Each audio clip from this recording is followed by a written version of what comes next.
Assalamu alaikum. Bismillah. Today I will be teaching you a very delicious recipe that is called beef shang nihari. That is my very favorite dish actually, and I'm sharing the secret recipe with you. It's a very quick dish. It'll take you a little bit time to cook it on the stove, but preparation is very quick.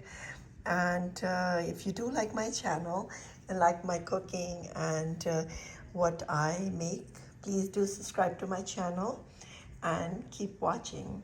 Thank you. So here is the list of things that I will be using for this delicious nihari recipe. So let me tell you that I'll be using this Shan box for the spices. It is called nihari spice. So you can get it from anywhere, from Indian or Pakistani store. Shan ki nihari. This is the box I always use, and I'll be using 1 cup of vegetable oil. I'll be using half a cup of flour. It can be any kind of flour, white flour, wheat flour, any type of flour. Half a cup should be enough. I'll be using 1 whole lobe of garlic. I'll be crushing it. I'll be using that. And I'll be using 2 to 3 cups. Most likely I'll be using 3 cups of water. And I have 2 pounds of beef shank beef with me, and they're about 6 pieces. So I'll be using this meat with the bone. So I have a full lobe of garlic that I'll be crushing. So just I'll crush it like that, and it's an easy way to crush, so I choose to crush it this way. And you can crush it anywhere you like to do. So I have finished crushing it, and now once you crushed it, just take out all the peel from the sides. Just put it on the side, and you got the fresh right here. That's the fresh garlic that I took out. So now, as you can see, I have added about 1 cup of oil. It looks a lot, but I will take out some later on. But for now, I'm using 1 cup of oil, and I'll just add this meat, and I will just stir fry it for about 5 minutes. I'll just So now on a high flame, we just flip the meat a couple of times and just stir fry it. And once the color changes for this beef shank, I take it out, and then we will start the other process. And as you can see, it's already changing color. And now at this point, I will add the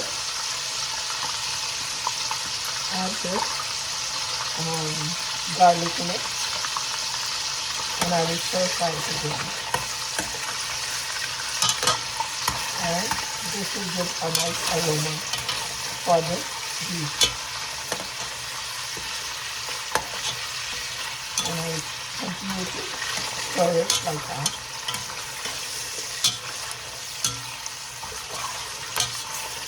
And I'm using lots of garlic, fresh garlic, and I think I am done stir fry. And I will take this beef shank out now, because you don't want to overcook it. So here we go, and just take it out. The beef steak.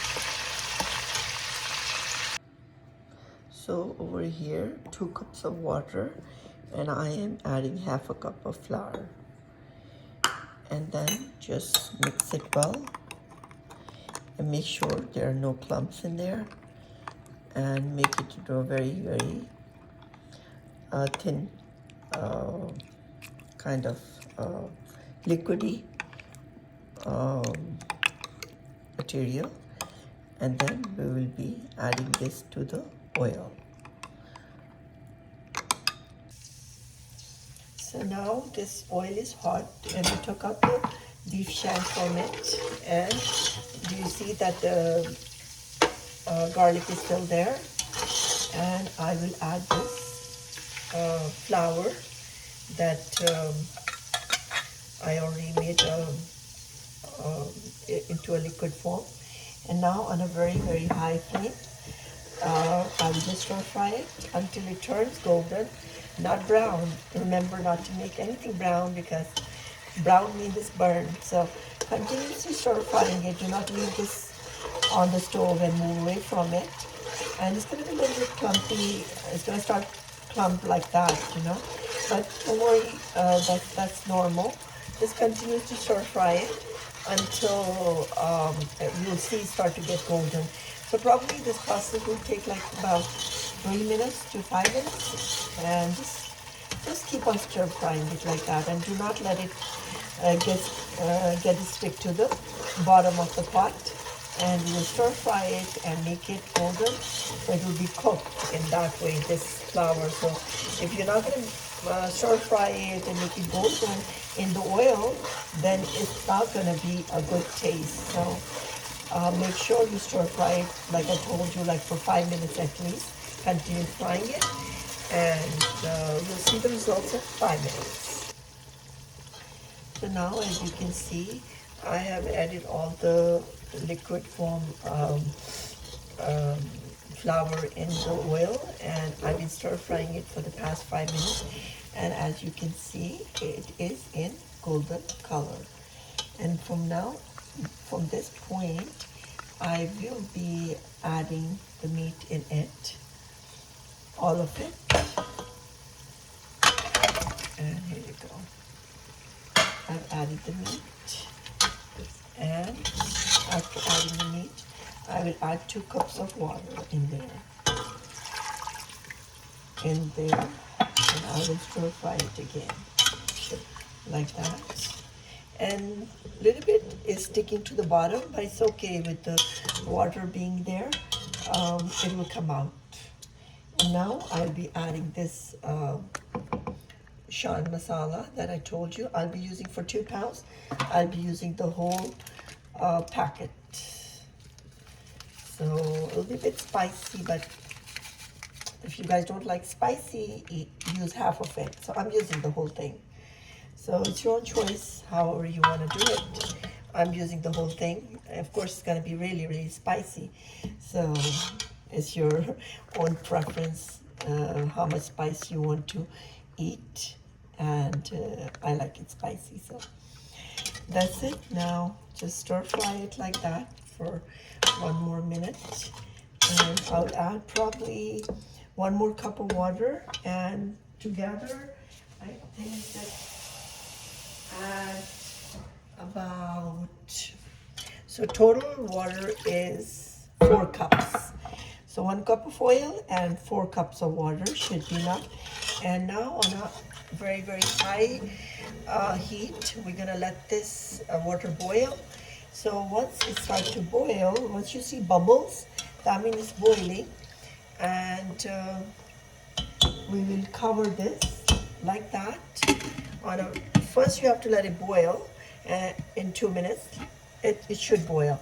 So once it's boiled, then you keep it very, very low, the lowest heat, for about, I would say, 3 hours. But keep on checking on it once in a while, and keep it totally covered.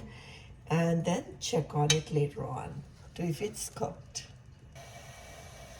So now you can see it is warm, and the bottom, which was in the bottom, there was a little bit flour sticking on the bottom of this pot. But when I put the water in there, I kept on like scraping it from the bottom, and it did come out. Now I could feel it from my spoon that there is nothing under there, and it's all like no flour sticking on the on the bottom of this pot. So make sure you do check on it if something is sticking. For mine, I'm checking, nothing is sticking on the bottom. It's all clean. And now, since it's really, really hot now, and it came to a boil. And now at this point, I will just cover it and let it simmer, like I said, for about on a very lowest heat, like lowest possible heat. I will leave it on for about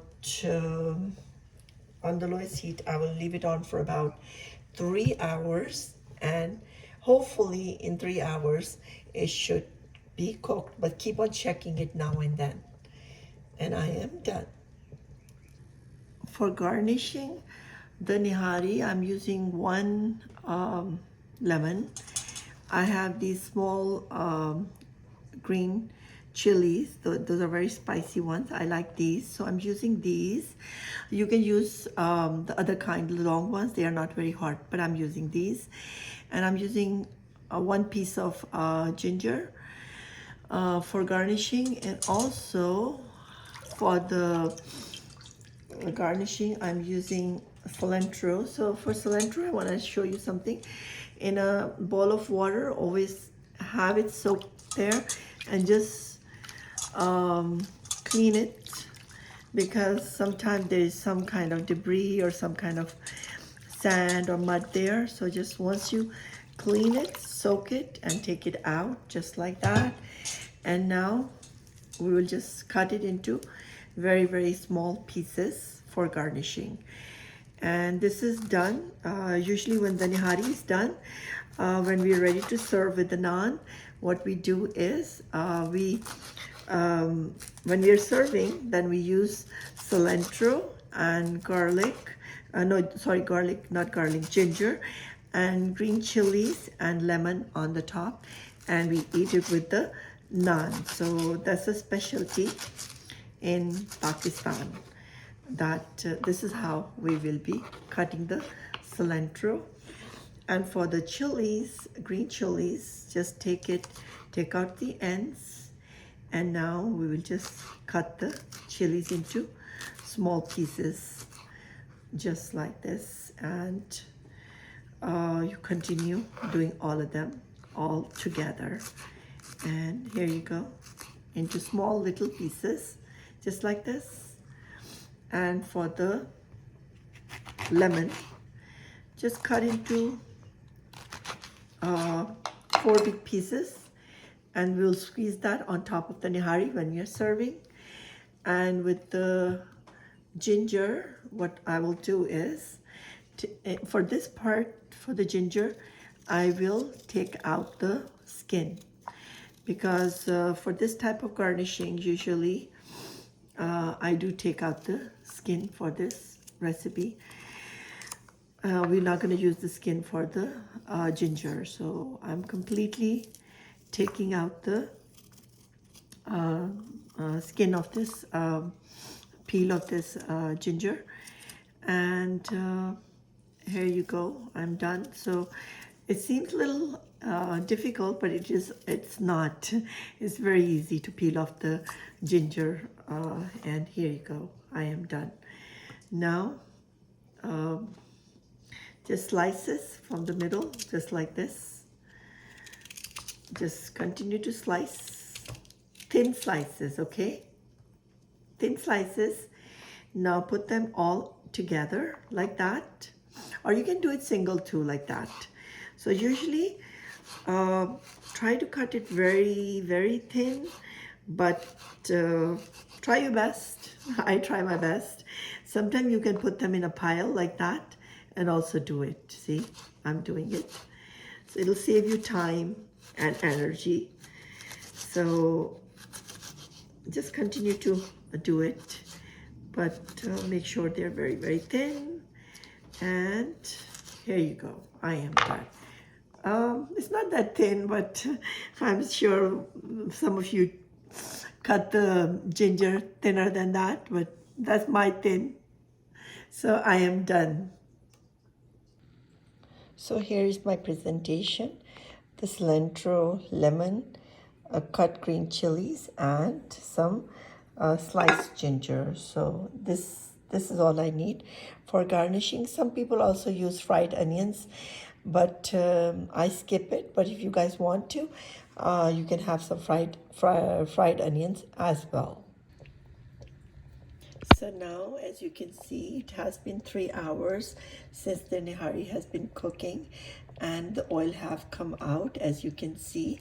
And I have dried out the beef, and it is fully cooked. And also, one of the signs that you would know that the nihari is done, this bone that is in the beef shank, the bone will get separated, a little bit separated from the meat, and that is also a sign it is cooked. And we will dish this thing out now. So now I have dished out just 2 pieces, and here's my naan, which is ready, and my garnishing. And I will take just a little bit of ginger, put it on the top, just a bit, some pieces of chili, and just a little bit of lemon I will squeeze on the top of this dish, and just a little cilantro, and that will do the job. And I am done. And please, I have tasted it. It tastes delicious. And if you think there's too much oil, please do take it out from the top of the pot, and do try it. Write a comment, and do subscribe to my channel. And it came out to be perfect. So see you next time in the new video. Thank you. So let me show you another way to cook nihari, which is not my favorite, but yeah, if you are working and you don't have time, you're in a rush, so please use the Instapot. And also, when you use the Instapot, go through the process the way I told you. So when you leave it on a low heat on the stove, so don't leave it on the stove, add this semi-cooked nihari in the Instapot. And then just close the Instapot. Here you go, we closed it. And now just use the pressure cooker and select beef right there, and click it and start. So it's showing 30 minutes right there. Cook time is showing, so leave it on for about this much of a time. And once it's done, open it, and your beef should be tendered and ready to eat. That's a very, very quick way to cook nihari. This is the second way, but don't forget, first you have to do follow the whole process I was showing in the beginning. And when you're ready to put it on the low heat, then you have a choice if you want to cook it on a low heat or you want to cook it on a Instapot. So both ways are good. So I'll show you how it is cooking in the Instapot. So after 40 minutes, I have opened the Instapot, and look how this nihari is totally done, and all the oil is separated, and I will dish it out. So this is another way to cook the nihari in a Instapot, or you can choose to make it in Instapot, or you can make it the other way for 3 hours on a slow heat. So I am done. So here I took out the nihari in a plate, and I've garnished it. As you can see, the color came out to be beautiful, and it is totally done. It's soft, and it only took us 30 to 40 minutes. Cook time was 30 minutes, and then cooling time was 10 minutes. So here you have a beautiful nihari ready to eat with the naan. And this is from the Instapot. It's the same taste as the slow cook, so it's your choice how you want to make it. So this is done in an Instapot. So try it, and please do write a comment and subscribe to my channel. Thank you.